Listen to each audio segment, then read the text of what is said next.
Hi, I'm Josh Seavey from Seavey's Guide Service here in Downeast, Maine. I primarily specialize in bear trapping. I also, along with a bunch of good friends of mine, run the Maine Bear Trapping Facebook page. And watching the page over the last couple of years, the trend is the most common comment is congratulations. And the second most common comment on people's posts is I can't wait to get my first bear. So it gave me the idea to maybe just put a few-minute video together and help some people out with what works for me. It ain't necessarily how you need to do it and the right way to do it, but this is what works for me. And it might iron out some of the bugs that everybody has generally when they first start bear trapping. I've put together a few sets. They're for demonstration purposes. You know, there's a lot of clutter around them. The select to catch one is actually, it would be a legal set on a good pinch point. It's an example of a decent pinch point. But all these sets that I set up, they're specifically for demonstration purposes. And some of the tips and tricks that I use that they definitely help out having that snare close and hold the bear. These are just trail sets. I'll do another video down the road of the pipe sets and maybe a live trap video.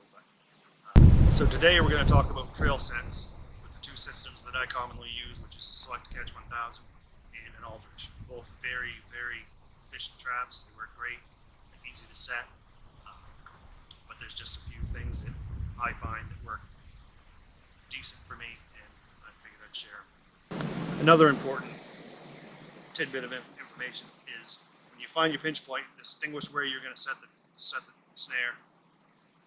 Try to make it look as natural as possible. Like different animals you're trapping, you can set up guide stakes and guide them in there and catch them and not have an issue. But bear, if it doesn't look like it did the last time they were there, they're going to be a little bit more cautious. So try to make it look just as natural as possible. Try and pick stuff that's dead on the ground that you can move just a little bit to work around to help your pinch point to guide them in. But you don't want to go and take a flat field surface like this with one tree and then put a whole bunch of stuff around it that wasn't there a week ago. The bear will never step near that snare, in my opinion. Remember that your tree that you're anchored to has to be 6 inches, 4.5 in diameter, 4.5 feet off the ground, and no limbs up to 7 feet. No standing vegetation around the catch circle, and the extent of the catch circle can be 8 feet. That's with the closed loop. Furthest point of the trap, of the snare, can be 8 feet. It doesn't have to be 8 feet, but just make sure that there's nothing in that catch circle that isn't placed there by you, like standing vegetation. You can use backing and stuff that's natural in there, but it can't be attached to the ground so prevent entanglement. So when you're getting ready to bed your Select to Catch or Aldrich or what have you, whatever trail set you decide to use, it's a very bad idea to use like leaves or pine needles to cover the snare or cover the pad or whatever you're trying to cover up. What I find works really well is this: wherever you're going to trap, just look around for moss that's in the area. This stuff is ideal. You can grab it and you can really break it up into small pieces. Disintegrate it really big time, you know, make it tiny. And then you can throw that down on your pad and it won't go between the snare and the bear's foot and provide a slippery surface if you get it small enough. I can't do it with one hand, but when I get over there to the trap, I'll demonstrate. But this stuff is excellent. It makes wicked good cover. Leaves and pine needles, they're just too slippery. If they get between the snare and the foot, the bear can potentially pull out a lot easier. So let's go over here on the snare. Now this is a spot like I would potentially look for. Obviously it's out behind my house, so there's no bear here, no trail. But there's a good tree. I got a leaf, limb it up a few feet. There's really not much on it anyway. You got to get it like 7 feet above the ground with no limbs. But there, I get the trap all bedded. I used fine sifted soil to put over the Select to Catch itself. That log was there anyway, so it's nothing new to the area. I just laid a couple extra sticks beside it. You want to make it look as natural as possible. I'm going to take this moss, break it up a little better,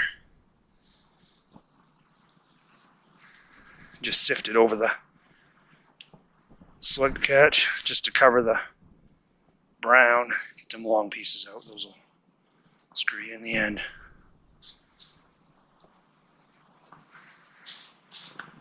Some more here. Cover up anywhere that looks like it's been disturbed. Now, pine needles and leaves you can use on the slide. It doesn't hurt. You just want to make sure that you have room for the slide to come up. You don't want too much weight on it. You have room for the slide to come up and shoot off like it's supposed to. But that's pretty decent. Only thing's missing is the bear trail. But you always measure, make sure that nothing that's attached to the ground is within the catch circle. So I would have to shorten the cable on this one to, to the edge of that tree so that it wouldn't touch anything entanglement. But this would be a pretty good site. If I didn't get it, if there was a bear here and I didn't get it the first night, then I'd start changing a little bit of the groundwork around it. I'd start moving some logs in closer because you can make your back in as long as it's not attached to the ground. So I move some logs in closer, kind of close off this gap right here, and then maybe close it off. But I do a little at a time, very little. But this, if there hypothetically, this would be a really good set. It should walk right through. What you can also do is put a little bit of scent on each side. You don't go too close. You want to go 10 or 15 feet from the front of it on the trail, and then 10 or 15 feet behind it on the trail, and put something down that's going to attract them there so that once they get their nose on one side and they smell the next pile, then they can walk straight through and hopefully step on the snare. But I only do that if the bear stopped using the trail that they were using regularly and I didn't want to move the snare. The other thing people do frequently that really ends up working against them is they'll set a snare, set a trail set, and in a couple days they'll move it to somewhere else. Well, once the bear gets used to that snare being there and it hasn't stepped in it, it's gonna start using that trail again. So a lot of times you'll move this trail set, and then they'll come right in that night or the next night and end up walking right over. I've seen it happen 100 times. I'm going to go over to the other snares here, the ones that I had set up, and demonstrate using the difference of staking down the swivel and not staking down the swivel. And after I do that, then I got a couple of aldriches that I'll do the same thing to. Because it's the same idea. If that swivel moves, it's going to potentially allow that bear to slip it off or move before the snare tightens up.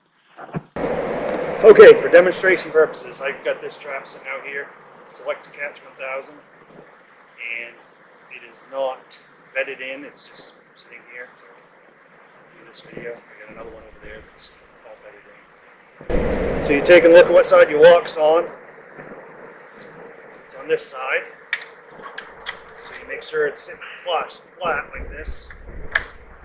If you put it on the opposite way, and then I'll show you. This side is down in there. The red and the red, black and black. Now, tighten this up as much as you can. Black and black. And that sits nice and flush. A lot of times, if you do it backwards and put the black piece on the wrong side,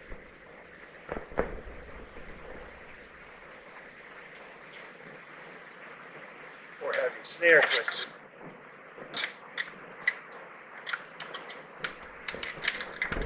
you don't twist your snare back around so the lock's on the same side as the black tab, then the snare can sit up like this, and then the bear steps in and it pulls underneath its foot rather than on it. So always make sure that it's sitting nice and flush like this. Pin these down.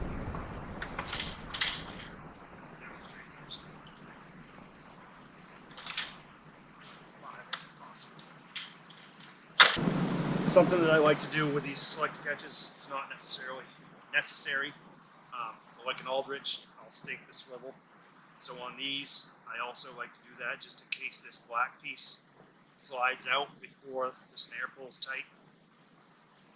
Can't say as though I've seen it happen, but as simple as putting an extra swivel on your line, driving a stake in, pulling it away from the trap, and then it's another assurance that the swivel's not going to go back in the slide and pull the slack up instead of pull this in. So this one I've got staked, this one I don't. Really doesn't make much of a difference on these traps, but I still do it for my own peace of mind, I guess. So here we go. That is tight. Everything comes out. So you'd have this obviously attached to a tree. There's that one. Simple as that. Now this one without the stake.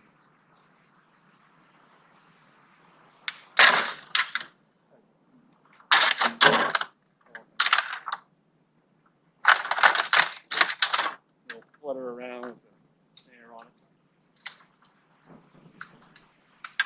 That's a bear.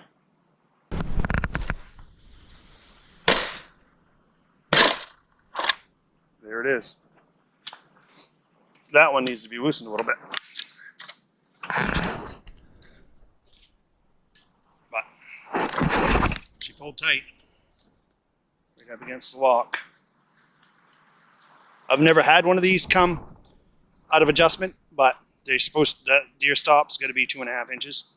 Always take and measure this just to make sure that it did come at the 2.5 inches. I mean, like I said, I've never seen one not show up that way on a select catch, but it could happen.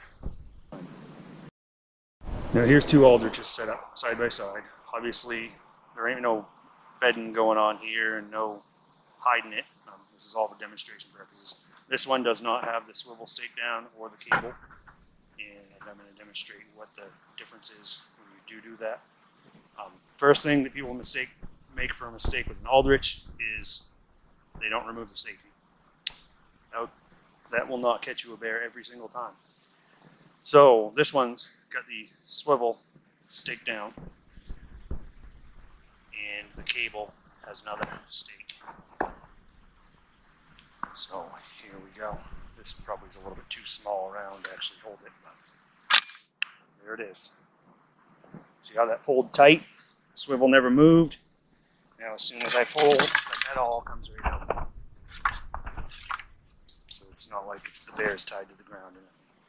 On this one, the biggest problem is usually the swivel will move. See? It didn't pull the snare even close to tight because all the slack that got took up quick was taken up on the end of the swivel. Moved. It went from all the way like over here.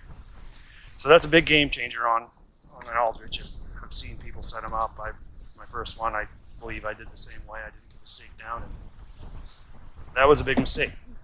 But the two things to remember about aldrich: stake down the swivel and the cable about halfway up, just not permanently, just so that it has some resistance when it's holding when it actuates. And remove the safety, because like I said, a safety on a aldrich will keep you from catching that bear every single time.